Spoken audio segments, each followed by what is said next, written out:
Yo, what's going on, guys? Today's video is going to be a bare bones, just to get you up and running, guide for Annihilation Marauder for 5.0 plus.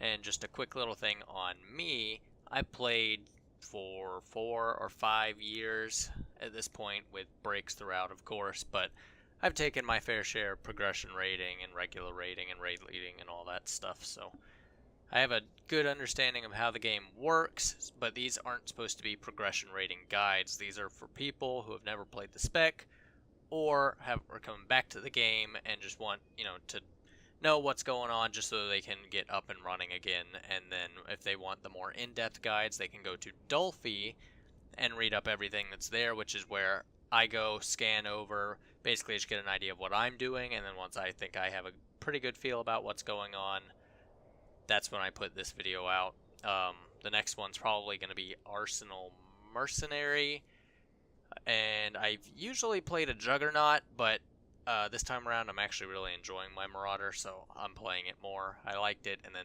4.0 I think, I didn't really care for it, but feels pretty good again, so that's what I'm doing.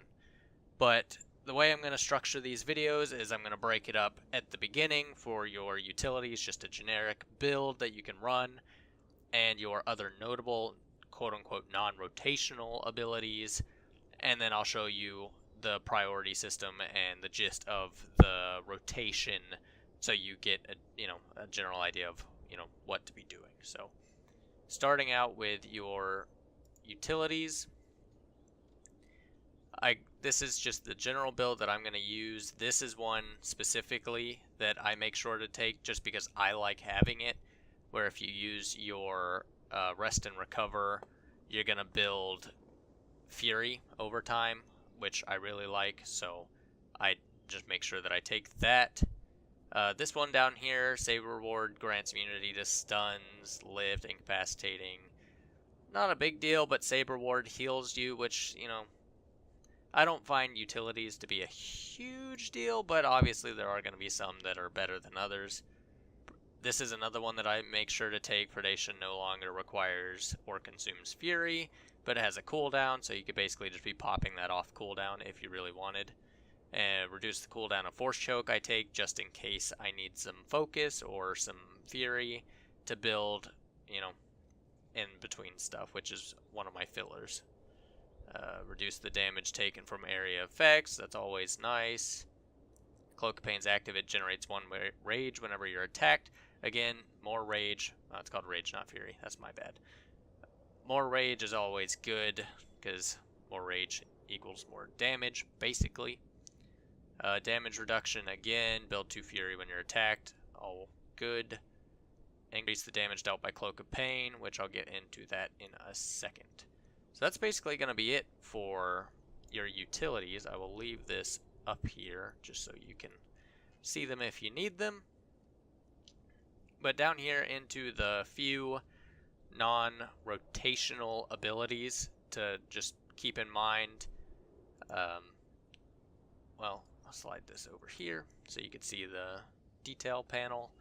So Cloak of Pain and Undying Rage is going to be your defensive cooldowns. This one reduces all damage taken by 20%. That's nice, but it also does a little bit of damage to attackers. It's not going to be crazy noticeable, but hey, that's good. Cloak of Pain refreshes to its full duration when attacked, but this effect cannot last more than 30 seconds in total. So, pretty good in all. You can extend its duration quite a bit from 10 to 30 seconds. So, 30 seconds of reduced damage taken by 20%. It's a win-win all around. And then Undying Rage, reduce the damage taken by 99% for 4 seconds. This is like your oh crap button.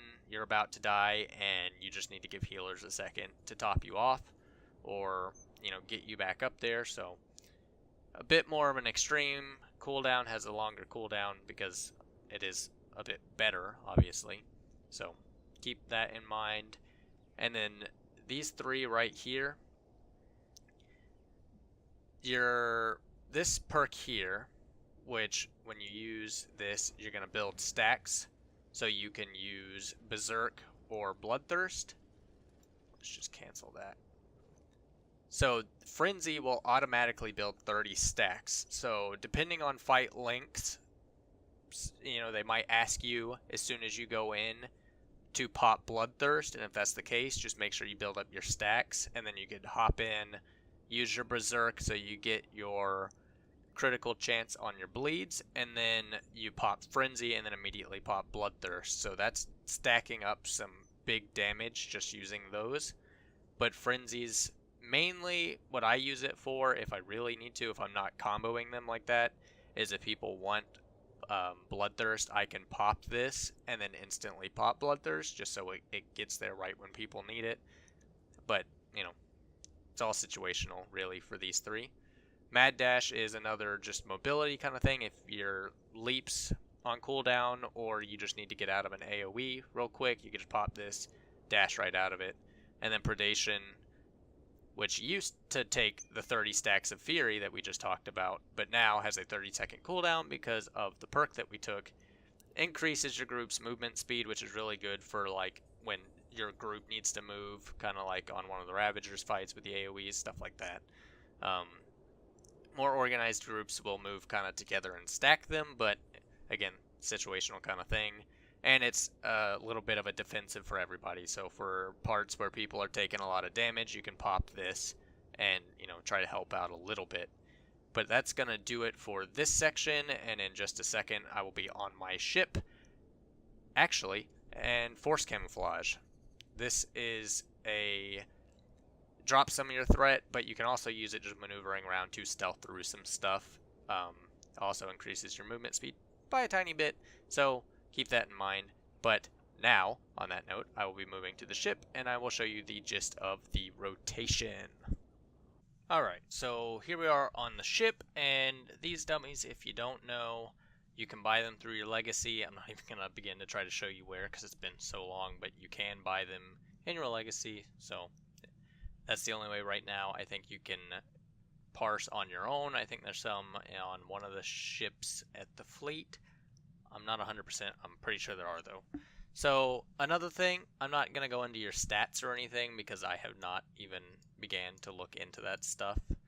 So I'm not going to try to feed you false information. I will put up the picture from Dolphy for your stat guides on the screen so you can see that if you're curious, but I myself have not been messing with it because I'm not doing progression or anything like that right now, so I'm not super concerned with it. And like I said, these rotations and priorities and stuff are based off of Dolphy. I'm just putting it into video format because I know that's easier for some people to understand. So I will walk through basically my priority system and kind of how I've deciphered Dolphy's guide into what I've done, because I don't want to follow that opener 110%. I don't know, I go into more of a priority system. So what I will start with is building your Fury, which I will do shortly. And then you're going to Force Charge, Deadly Saber, because Deadly Saber on 3 melee attacks will cause bleeds, so it's like another dot to try to keep up.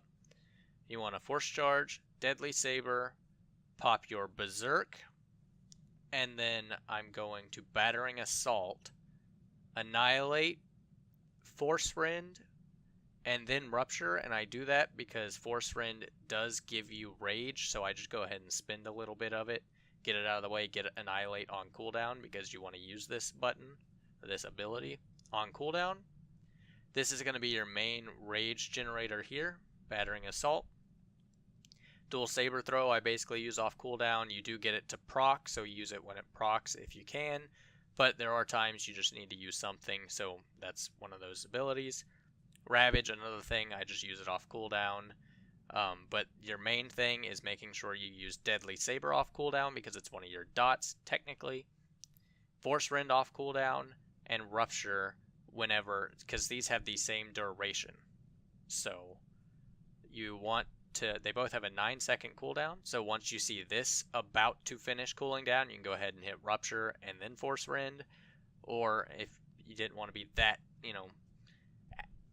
specific, you can just hit Force Rend when it comes off cooldown and then Rupture, but you just got to keep an eye on your Rage. And Disruption, obviously, is your interrupt. Keep an eye on that. A lot of people want you to interrupt things. It's just a big help. And then your other main filler is going to be Vicious Slash. I wasn't a fan of this change after 4.0, but it's not too bad now with the other changes that they've made. And then Force Choke will also build rage if you need to. I use it when, some stuff I just need a couple seconds or like a second or so to get some of this other stuff to come off cooldown. But your priorities are Annihilate, Force Rend, Rupture, Deadly Saber. Those are like the main things you want to make sure you have off cooldown. These are your fillers off cooldown. Ravage does a good bit of damage, and it has a okay cooldown, whatever. But Vicious Slash is going to be your main spamming ability. I don't use Force Scream if I can help it because it costs 4 rage, and I just don't think it's worth it.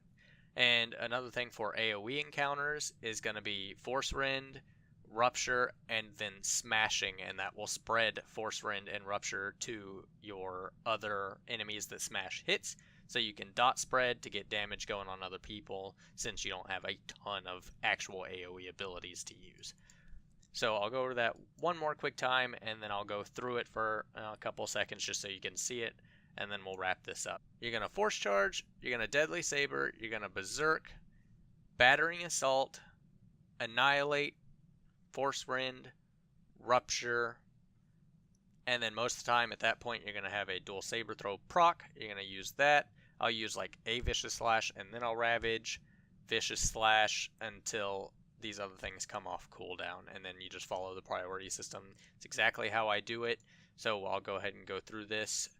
And another thing, in a fight you're going to be taking damage, so you're going to get rage that way, but you need to not use Battering Assault off cooldown if you have like over half your rage. So if you have the rage to use the abilities you need to, just wait until you're low so you're maximizing the rage that you're getting from this. So here we go. I will go through this a little bit.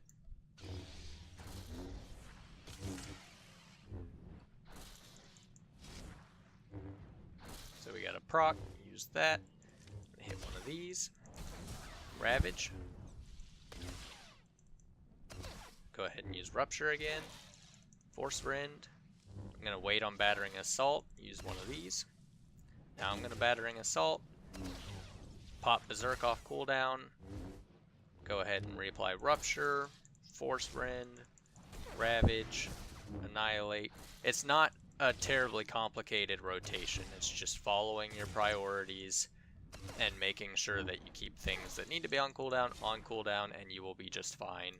You will be able to do more than enough for any story mode operation, and even if you wanted to perfect it, you'd probably be okay in hard mode. So that's probably going to wrap it up, actually, for this one.